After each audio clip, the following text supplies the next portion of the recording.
તો hello friends, જય શ્રી કૃષ્ણ, જય માતાજી. સ્વાગત છે તમારા મારા નવા બ્લોગમાં. તો સવારના વાગી ગયા છે 4:30. જોઈ લો, 4:30 વાગી ગયા છે અને હું હવે જાઉં છું સવારની મંગલા આરતીમાં સાળંગપુર દાદાના દર્શન કરવા માટે. તો ચલો તમને પણ સવારની મંગળા આરતીના દર્શન કરાવીએ. ફ્રેન્ડ્સ જોઈ લો, સવારના બધા ઉઠી ગયા છે અહીંયા. તો ફ્રેન્ડ્સ, આ છે સવારનો નજારો જોઈ લો. સફાઈ કર્મચારીઓ બી બધી સફાઈ કરવા લાગી ગયા છે અને આપણે આવી ગયા મંદિર પાસે. હવે 5 વાગે મિત્રો મંગળા આરતી સ્ટાર્ટ થશે. 4:45 થઈ ગયા છે.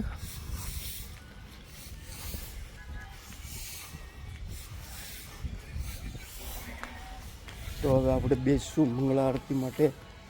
રાહ જોશું, અંદર બેસી રહીશું. જોઈ લો, અહીંયા બધા આવી ગયા છે. પછી ભગવાનના દ્વાર નથી ખુલ્યા. ભગવાનના દ્વાર ખુલશે એટલે આપણે અંદર જશું. તો ફ્રેન્ડ્સ, વાગી ગયા છે 5:10 અને દ્વાર ખુલી ગયા અહીંયા.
મંગળા આરતીના દર્શન અને ઘણા સરસ મજાના દર્શન થયા છે.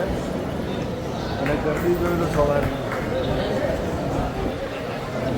સવારના 7 વાગી ગયા છે અને હું આવ્યો છું પ્રસાદાલયમાં. તો જોઈ લો, અહીંયા પોહાનો નાસ્તો છે અને જોઈ લો ત્યાં બધા જ બેસીને પ્રસાદી ગ્રહણ કરે છે સવારના 7 વાગે. અને 4:30 વાગે ઉઠીને જે મંગળા આરતીના દર્શન થયા છે, બહુ ફાઇન થયા છે. અને આ લોકો તો બધા રૂમ પર સૂતેલા છે. બધા ઉઠશે, નાશે ધોશે અને પછી અહીંયા આવશે. મિત્રો, અમે બેસી ગયા છે ગાડીની અંદર અને અમે સાળંગપુરથી રવાના થઈ ગયા છે. તો હવે ક્યાં જવું છે આપણે ભાઈ? તો હવે જવાનું છે ગોંડલ. અને જોઈ લો પાછળ બધા એકદમ રેડી વેડી, એકદમ તૈયાર. કેમ અલ્પેશભાઈ, કેમ છે? મજામાં? તો પહેલા પેટ પૂજા, પછી દર્શન દૂજા. કેમ કે કોઈ નાસ્તો નથી કર્યો, ખાલી મારા સિવાય. તો ફ્રેન્ડ્સ, અહીંયા ફાફડા મંગાવી દીધા છે, સાથે કઢી, સંભારો, મરચાં. ત્યાંય જોઈ લો મંડી પડ્યા છે. મા દીકરો કઢી ફાફડા ખાતા. તો કેવા લાગ્યા કઢી ફાફડા? તો ટેસ્ટ તો બહુ સારો છે. અલ્પેશભાઈ, કઢી ખાવી નહીં? ફ્રેન્ડ્સ, અમે પહોંચી ગયા છે ગોંડલ સ્વામિનારાયણ ભગવાનના મંદિરમાં. તો તમે ખાલી અહીંયા મંદિર જોઈ લો કે કેવું રાજમહેલ જેવું મંદિર છે. આહા,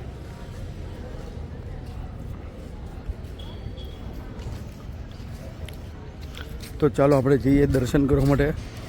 તો ફ્રેન્ડ્સ જોઈ લો, સ્વામિનારાયણ ભગવાનની સોનાની મૂર્તિ છે અને મંદિરે સોનાનું છે. અને અહીંયા મહેલ,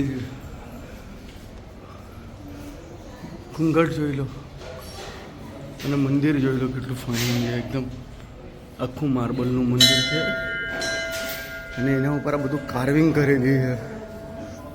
હજી ચાલુ જ છે મંદિરનું કામ.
આ હતું મંદિર. તો મેડમ કેવું લાગ્યું તમને મંદિર? આખું માર્બલનું બનાવ્યું છે. ને બધું કાર્વિંગ ને બધું કરેલું છે. હજી કામ ચાલુ જ છે એટલે આખું બધું પ્લાસ્ટિકથી ઢાંકેલું છે. અહીંયા અંદર હવે થોડું ઠંડુ વાતાવરણ ઠંડક કેમ કે માર્બલ છે પ્યોર એટલે ઠંડક જ લાગે. ચાલો હવે આપણે જઈએ પાછા ગાડી નીકળીએ. તો મિત્રો અહીંયા ઉપરથી તમને વ્યૂ બતાવી દઉં. આ જોઈ લો મંદિરના પરિસરનું વ્યૂ જોઈ લો કેટલું ફાઇન છે અને કેટલું મોટું એવું કેમ્પસ છે મંદિરનું.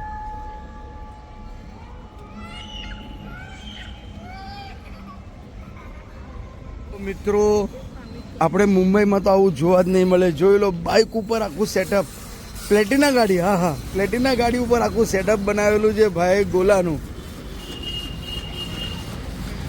તો ભાઈ કેટલા ટાઈમથી તમે ગોલા બનાવો છો ગાડી ઉપર? કેટલા ટાઈમથી ગોલા બનાવો છો ગાડી ઉપર? 5 મહિના થયા છે. ને આ બધો સેટઅપનો ખર્ચો કેટલો આવ્યો આખો બનાવવાનો? આખું બનાવવાનો ગાડી ઉપર કેટલો ખર્ચો થયો? 7,000 રૂપિયા. તો 7,000 રૂપિયામાં સાહેબ આ બધો ખર્ચો થઈ ગયો છે મિત્રો, જોઈ લો.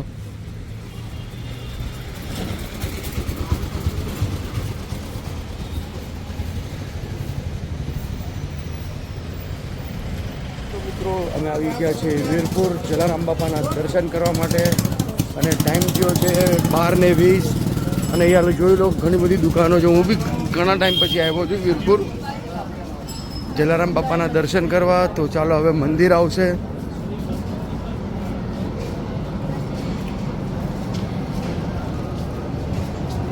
અને મેડમ પણ આગળ એમનો વ્લોગ બનાવે છે જે આપણે હિન્દી ચેનલ છે એમાં.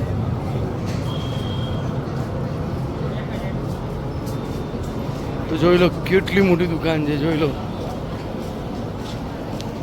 આટલી મોટી દુકાન છે મિત્રો.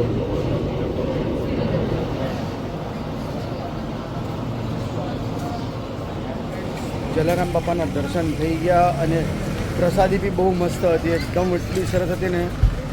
બટેકાનું શાક હતું, ભાત હતું, દાળ હતી અને એકદમ મસ્ત બુંદી, એટલી મીઠી બી નહીં અને એકદમ સોફ્ટ અને એકદમ ઘીવાળી બુંદી હતી. ગાડીની અંદર બેસી ગયા, વીરપુરમાં જલારામ બાપાના દર્શન થઈ ગયા, પ્રસાદી બી લઈ લીધી અને ત્યાં તો એકચ્યુઅલી ફોન બી અલાઉડ નહોતો અને અમે ગેટની બહાર વિડીયો કાઢવા આવ્યા તો બી ના પાડી કે નહીં વિડીયો નહીં કાઢો, ફોટો નહીં લો, એટલે ગેટની બહાર બી અલાઉડ નહોતું. તો હવે ગાડીમાં બેસીને હવે આપણે ક્યાં જવાનું છે?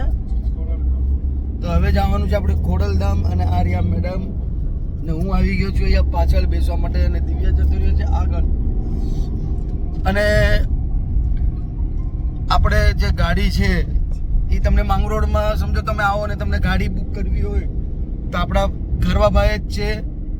આપણું નામ સાહેબ અભિષેકભાઈ ગોસિયા છે. હું નંબર તમને આમાં મેન્શન કરી દઈશ, એમને કોન્ટેક્ટ કરજો. ઘણા રિઝનેબલ છે અને સરસ છે અને તમને બધી જગ્યા પર ફરવા બી લઈ જશે. હા. તો ફ્રેન્ડ્સ અમે આવી ગયા છે ખોડલધામ અને જોઈ લો મંદિર કેટલું સરસ લાગે છે મેડમ. તો હું થોડું ઝૂમ કરીને બતાવી દઉં. જોઈ લો આમ તો ચાલો ચાલતા જ જોઈએ ને. સ્ટેપ્સ છે. તો પેલા હું અહીંયા ઉજવાડામાંથી હું બતાવતો નથી કેમ કે હું અહીંયા સાઈડમાં ઊભો છું. તો ચાલો હવે આગળ જઈએ આપણે. કેવું લાગ્યું તમને મંદિર?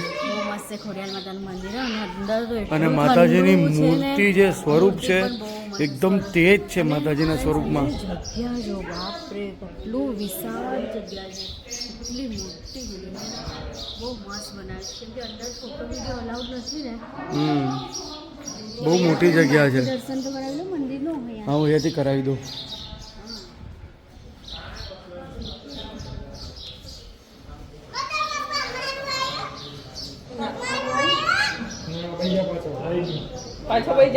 તો ફ્રેન્ડ્સ ખોડિયાર માતાના દર્શન કરી લો.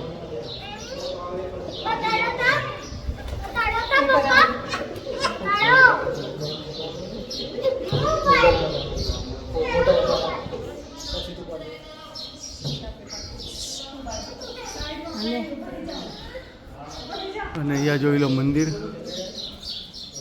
આ નકાશી કામો કેટલું સરસ બનાવ્યું. તો ફ્રેન્ડ્સ અમે આવી ગયા સાળંગપુર ને ઘણા બધા દર્શન કરીને. તો ચાલો આજનો વિડીયો એટલો જ રાખીએ, મળીએ કાલે એક સરસ મજાના નવા વિડીયોમાં. ત્યાર સુધી અમારા વિડીયોને લાઇક શેર અને સબસ્ક્રાઈબ જરૂર કરજો. જય શ્રી કૃષ્ણ, જય માતાજી. અને આ છે મારો ભાઈ જય, મારા કાકાનો દીકરો.